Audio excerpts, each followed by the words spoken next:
जहाँ पे बंदिया ने गुलाब सिंह को एक बेहोशी वाला पान खिलाकर उसको सुला तो दिया, लेकिन उससे पहले अपनी ख्वाहिशें सारी मनवा ली, क्योंकि उसने पहला स्टेप रख दिया है बुलाने का। सूरज और ईशा को अपने घर पे और पकफेरों की रस्म करवाने का झांसा देकर वह ईशा को घर बुलाकर प्रताड़ना करना चाहती है, और वैसा ही होने वाला है, क्योंकि अब बुलावा आ चुका है और पूरा का पूरा दारोमदार हमारे गुलाब ने सरजू के माथे पर डाल दिया है और कहा है कि तुमको लाना ही होगा। ईशा को सब कुछ मनाते हुए नजर आ रहे हैं, लेकिन अब ताई माँ सुबह सुबह लड़ती हुई नजर आएगी ईशा से और कहेगी कि काव्या का वह ससुराल है और तुम्हें अपनी नरन के ससुराल से बना के रखनी ही होगी। कुछ भी हो, अब ब्याह तुम्हारी माँ है और तुम्हें उसे माँ के रूप में स्वीकार करना ही होगा। भले ही कुछ भी पास्ट हो ब्याह और हम सबका, लेकिन अब ब्याह तुम्हारी माँ है, तो अब गुलाब सिंह की पत्नी की औकात से ब्याह को इज्जत देनी ही होगी। इस बात पर ईशा बेहद दुखी होती है और रोती है, लेकिन अब उसके पास कोई चारा नहीं है गुलाब हवेली जाने का। फाइनली अब वह गुलाब हवेली जाने के लिए रेडी तो हो जाती है, लेकिन यहाँ पर भी वह सतर्क रहने वाली है और एक नई चाल चलती हुई नजर आएगी, क्योंकि वह ब्याह को जीतता हुआ नहीं देखने वाली और अपने सूरज और अपने रिश्ते को दाव पर नहीं लगाने वाली है। वहीं दूसरी तरफ बंदिया एक और प्रस्ताव रखने वाली है जो सूरज और ईशा के लिए बहुत खतरनाक होगा। वह प्रस्ताव होगा गुलाब से और कहेगी कि मैं चाहती हूँ कि सूरज मेरा बॉडीगार्ड बने। तो फाइनली अब गुलाब सूरज से कहने वाला है कि तुम्हें अपनी यानी अपनी मालकिन ब्याह का बनना है अब बॉडीगार्ड।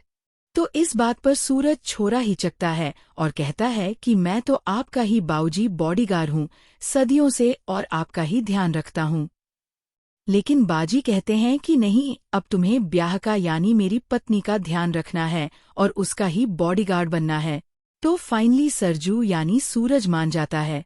इस बात पे ईशा और सूरज की बेहद लड़ाइयाँ होने वाली हैं, लेकिन अब सूरज को वही करना है जो गुलाब सिंह ने बोला है। लेकिन अब इस बार सूरज ईशा की बात मानेगा और ब्याह से निपटने की नई प्लानिंग बनाएगा। ईशा ने गुस्से में मुड़कर कहा, मैंने तुम्हें कल भी कहा था सूरज, मैं उस हवेली में कदम नहीं रखूंगी। वहां हर चीज झूठ है और मैं उस झूठ का हिस्सा नहीं बनना चाहती। सूरज ने गहरी सांस लेते हुए ईशा के पास आकर कहा, ईशा मैं समझता हूँ।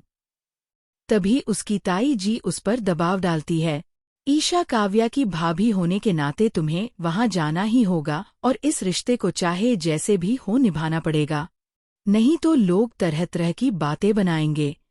ईशा चुप रह जाती है। उसका दिल कह रहा था कि वह ब्याह और उसके षड्यंत्र से दूर रहे, लेकिन दिमाग कह रहा था कि भागने से सच नहीं बदलता। उधर गुलाब हवेली में ब्याह पूरी तैयारी में थी। घर को सजाया गया, दावत का इंतजाम हो चुका और ब्याह बार बार शीशे में अपना चेहरा देख रही थी। अपने आप से कहती है, ईशा आज की रात तेरा अहंकार भी टूटेगा और तेरी जगह भी। इधर ईशा धीरे धीरे अपने कपड़े की ओर देखती है। वो खुद से लड़ रही है, जाना चाहिए या नहीं। तभी ईशा के पास काव्या का फोन आता है। प्लीज मत सोचो, आप नहीं आओगी तो लोग मेरे बारे में क्या बोलेंगे। भाभी ससुराल नहीं आई कि घर में मनमुटाव है, आपको मेरे लिए आना होगा। ये सुनकर ईशा का दिल पिघल जाता है। वो आने के लिए काव्या को हाँ बोल देती है और तभी वह सूरज से कहती है कि सूरज याद रखना, मैं वहां सिर्फ रिश्तेदार बनकर जाऊंगी, पिनिया की किसी भी चाल में खसने नहीं वाली मैं। सूरज मुस्कुराता हुआ कहता है, बस इतना ही काफी है, हम सच के साथ हैं और सच कभी हारता नहीं है।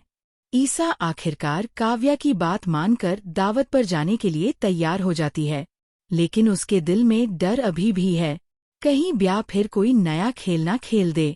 दूसरी तरफ ब्याह शीशे के सामने खड़ी हुई है, उसकी आंखों में सिर्फ एक ही आग जल रही है।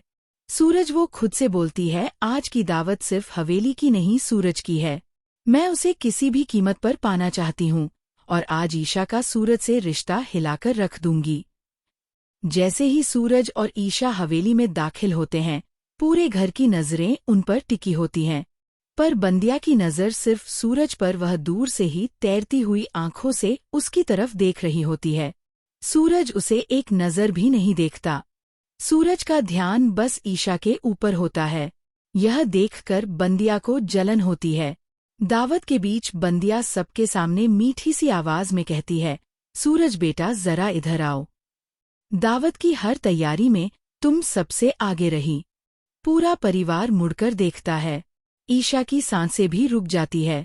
सूरज धीरे से कहता है, ब्याह जी मैं यहाँ ईशा के साथ हूँ। ब्याह मुस्कुराती है, अरे तो ईशा क्या कहीं भाग रही है?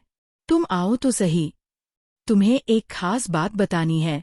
लेकिन ईशा तुरंत सूरज का हाथ पकड़ लेती है। सूरज कहीं नहीं जाएगा, जो भी कहना है यही सबके सामने कहीं है। ब्याह की मुस्कान एक सेकंड को गायब हो जाती है। ब्याह अचानक रोने का दिखावा करने लगती है। मुझे तो यह सब पता था। ईशा मुझे मां मानती ही नहीं, और सूरज तुम भी दूर दूर रहते। क्या सिर्फ इसलिए कि मैं तुम्हारे बाऊजी की पत्नी हूँ? क्या मैं कुछ नहीं हूँ? इस घर में पूरी दावत में सन्नाटा।